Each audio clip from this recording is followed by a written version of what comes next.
Bienvenue dans le podcast Loher, le podcast qui vous permet de démystifier le droit et de le rendre accessible dans votre aventure entrepreneuriale en tant qu'entrepreneuse. Parce que dans Loher, on pense que le droit et l'avocat doivent être les alliés de la réussite entrepreneuriale des femmes. On parlera donc d'entrepreneuriat, de cerveau reptilien, de contrat, de sororité ou encore de Beyoncé. Bonne écoute à toutes!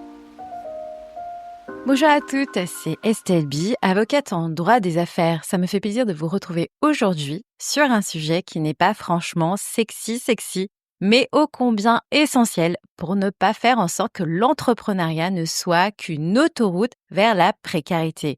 Lorsque je dis ça, ça peut faire extrêmement peur, mais c'est une réalité à laquelle on ne peut pas échapper. C'est vraiment cette question de la retraite. Peut-être que pour le moment, vous n'y pensez pas du tout parce que vous avez 25, 30 ou encore 35 ans. Ou encore, vous n'y pensez pas parce que vous vous dites que ça va être réformé une énième fois. Et vous avez tout à fait raison parce qu'à mon sens, ça sera réformé. Je ne peux pas dire de quoi sera fait l'avenir, notamment sur les changements légaux, mais ce qui est sûr, c'est qu'on peut éviter une retraite précaire en s'intéressant au sujet que je vais vous développer dans cet épisode. Donc l'objectif de mon épisode ici, c'est de vous sensibiliser aux actions à entreprendre pour votre retraite, même si ce n'est pas forcément votre priorité pour le moment, parce que ce qui est vrai, c'est que le temps joue pour vous. Et c'est surtout qu'en tant que femme, nous sommes fortement pénalisées au moment de la retraite. La réalité, c'est que statistiquement, les femmes touchent une retraite inférieure de 40% à celle des hommes, soit une retraite moyenne de 1 145 € par mois, hors pension de réversion, qui n'est versée que si vous étiez antérieurement marié à votre conjoint. Donc oui, ça fait franchement flipper, mais malheureusement, c'est la réalité de la statistique issue de l'INSEE. Alors comment faire pour tenter de s'assurer une retraite confortable quand on entreprend ? Je vous explique tout dans ce nouvel épisode, surtout si vous entreprenez ou si vous décidez de vous lancer dans l'entrepreneuriat. Alors, lorsqu'on parle de la retraite, évidemment, je ne pouvais pas parler de la retraite sans en faire un état des lieux, évidemment. Donc, la disparité des pensions de retraite entre les hommes et les femmes est un enjeu majeur en France. Non seulement pour toutes les entrepreneuses, évidemment, qui doivent gérer les difficultés liées à l'entrepreneuriat, mais elles doivent aussi composer, en fait, avec un système de retraite qui ne joue pas toujours en faveur des femmes. Quelles sont donc ces causes ? Ce sont donc souvent des années de cotisation interrompues ou réduites dues à plusieurs choses, par exemple des carrières qui n'ont pas été linéaires, avec l'arrivée de la maternité, la question du temps partiel, la prise en charge donc des proches lorsque vous êtes typiquement aidante, avec une conséquence de salaire ou de revenus d'activité qui vont être moins importantes en moyenne et qui vont se traduire notamment par des cotisations sociales moins élevées. Parce que le sujet, c'est ça. Donc, si vous vous rémunérez moins, que vous soyez salarié ou bien entrepreneur, par cet effet mécanique des cotisations sociales, vous allez moins cotiser et de fait, on va considérer que votre retraite va être moins importante. Donc, ce qu'il faut savoir, c'est que cette réalité, elle va venir toucher l'ensemble des femmes, quel que soit en fait leur statut, qu'elles soient salariées ou encore entrepreneurs. Et en tant qu'entrepreneur, en réalité, vous avez la possibilité de faire de meilleurs choix pour que votre retraite se passe au mieux et ce, sans surprise, déjà en faisant des bons choix pour mieux vous protéger. Donc, comment faire pour quand même bien se protéger au moment de la retraite ? Parce que plus que la question du statut, en réalité, c'est souvent une question de rémunération. Donc, je vais le répéter à nouveau, donc ce que je viens de dire en fait au début de l'épisode. En fait, à date, de mon côté, je n'ai pas de boule de cristal pour savoir ce qu'il va se passer dans les années futures au niveau des réformes. Et vous savez très bien comme moi qu'un jour, ça va être réformé. C'est un peu le sujet chaud à chaque fois qu'il y a un changement de gouvernement. Donc aujourd'hui, en 2025, pour s'assurer de percevoir une retraite lorsqu'on entreprend, il convient de s'assurer de 2 choses. Donc première chose, déjà valider suffisamment de trimestres et deuxième chose, bien se rémunérer. Donc pour valider suffisamment de trimestres, il faut faire un minimum de chiffre d'affaires en tant que micro-entrepreneur ou bien il faut que vous vous rémunérez suffisamment en tant que gérante de votre EURL, ou bien si vous êtes présidente de votre SASU, et là je parle évidemment des entrepreneurs qui ont fait le choix de se mettre en société. Il faut aussi garder à l'esprit que votre pension de retraite correspondra à 50% de votre revenu moyen si vous avez cotisé tous vos trimestres de retraite. Donc, vous voyez, 50%, ça ne représente pas énormément quand vous faites le calcul dans votre tête par rapport à ce que vous touchez actuellement. Vous pouvez vous dire, ah mon Dieu, c'est extrêmement bas. Encore faut-il avoir bien cotisé tous vos trimestres, d'où la nécessité, donc, de valider ces trimestres, et ensuite de bien se rémunérer pour éviter une retraite peanuts. Et donc là, je voulais vous faire un petit topo des pièges les plus fréquents que je rencontre lorsqu'on parle de cette question de retraite. Déjà, être en micro-entreprise et finalement avoir une activité, on va dire, minimale, parce qu'en réalité, vous allez travailler 3 jours sur 5 avec un chiffre d'affaires minimum et donc qui ne va pas vous permettre de cotiser suffisamment pour valider des trimestres. Et donc, il faut vraiment faire attention aux pièges de l'entrepreneuriat qui, va vous permettre de, entre guillemets, passer plus de temps avec vos enfants, qui n'est en réalité pas un problème en soi. Mais en fait, il faut être extrêmement consciente que le temps pendant lequel vous n'allez pas travailler, que ça peut en réalité être un sujet pour votre sécurité financière future.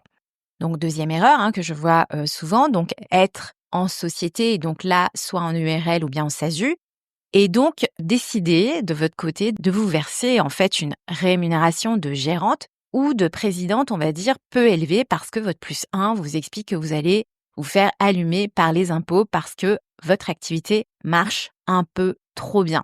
Donc là, encore une fois, il faut faire extrêmement attention, gardez toujours en mémoire qu'il y a ce sujet de je ne toucherai que 50% de ma rémunération si j'ai bien cotisé à l'ensemble de mes trimestres. Sinon, vous applique en réalité une décote. Il faut, dans ce cas-là, bien vous rémunérer si vous voulez vous assurer, on va dire, une retraite plutôt confortable.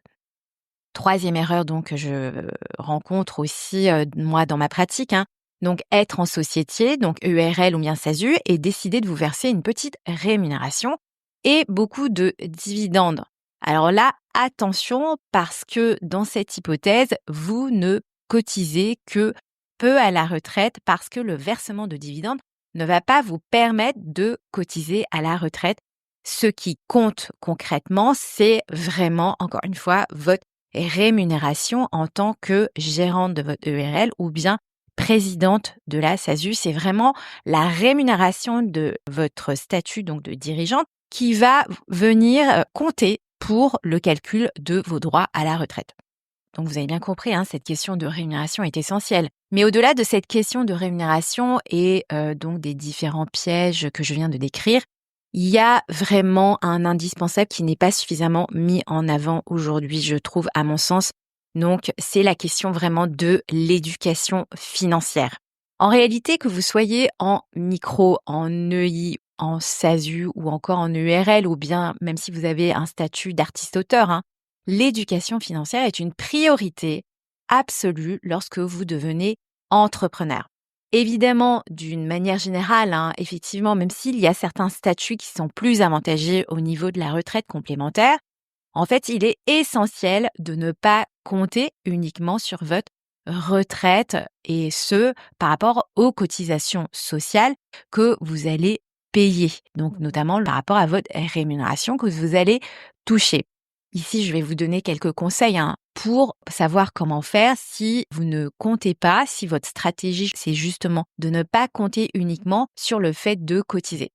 Donc déjà, il faut comprendre vos droits et obligations. Donc, informez-vous sur les spécificités de votre régime de retraite et sur le fait de comment les périodes d'arrêt ont pu influencer vos droits parce que vous étiez au chômage, en congé parental ou encore à temps partiel. Alors c'est bête, mais ça permet vraiment de se secouer pour prendre le problème à bras-le-corps. Moi, régulièrement, j'ai des entrepreneurs qui m'écrivent donc des messages en MP pour me dire je me suis un peu informée sur mes droits à la retraite et je me rends compte qu'ils vont être extrêmement bas au moment donc au moment de ma retraite. Donc, en fait, ça vous permet, donc c'est comme un électrochoc, hein, malheureusement, souvent ça fonctionne comme ça, un électrochoc qui va vous permettre d'agir. Et donc, autre conseil surtout, essayez de rester extrêmement vigilante en cas de réforme avec un S évidemment parce que, à mon sens, hein, ça c'est vraiment un peu moi mon ressenti. Je suis sûre qu'en fait, il n'y en aura pas qu'une parce que ça va être un vrai sujet. Ensuite, autre conseil, diversifiez vos revenus pour la retraite ou plutôt vos sources de revenus. Voilà, moi ce que je vous conseille, c'est de ne pas vous reposer uniquement sur votre entreprise ou sur les régimes dits obligatoires. Pensez à tout ce qui est épargne retraite comme le PER.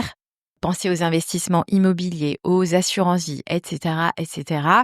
En fait, il peut être extrêmement intéressant à partir du moment où vous devenez entrepreneur, de vous intéresser vraiment à votre éducation financière pour essayer de vous sécuriser au mieux dans vos vieux jours.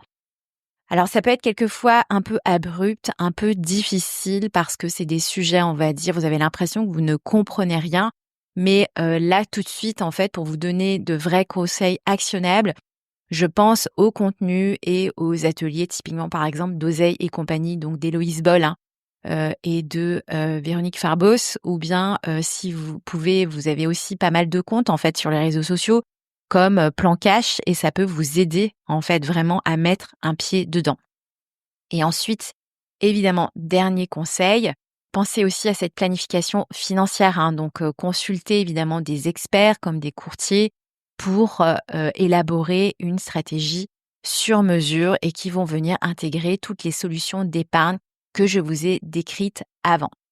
Si je devais résumer l'épisode, donc la réalité à date, c'est que les femmes sont les grandes perdantes lorsqu'elles arrivent à la retraite. Et donc, c'est vraiment une réalité avec laquelle on doit composer.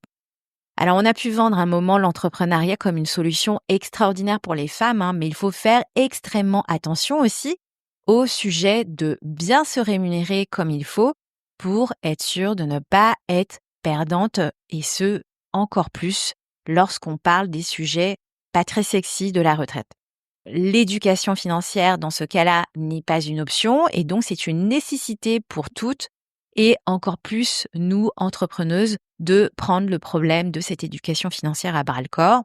J'espère donc que cet épisode vous aura donné des idées pour appréhender sereinement votre retraite. N'oubliez pas, le temps joue pour nous, hein, l'avenir se prépare aujourd'hui.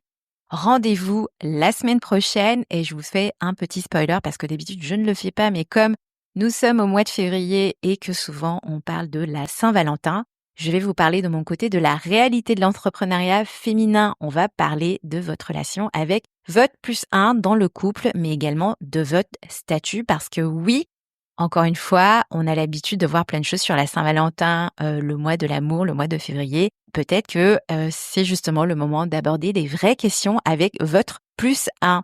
Merci pour votre écoute attentive et n'hésitez pas à vous abonner à la newsletter du cabinet si cet épisode vous a plu. Je vous dis à très bientôt. Prenez soin de vous.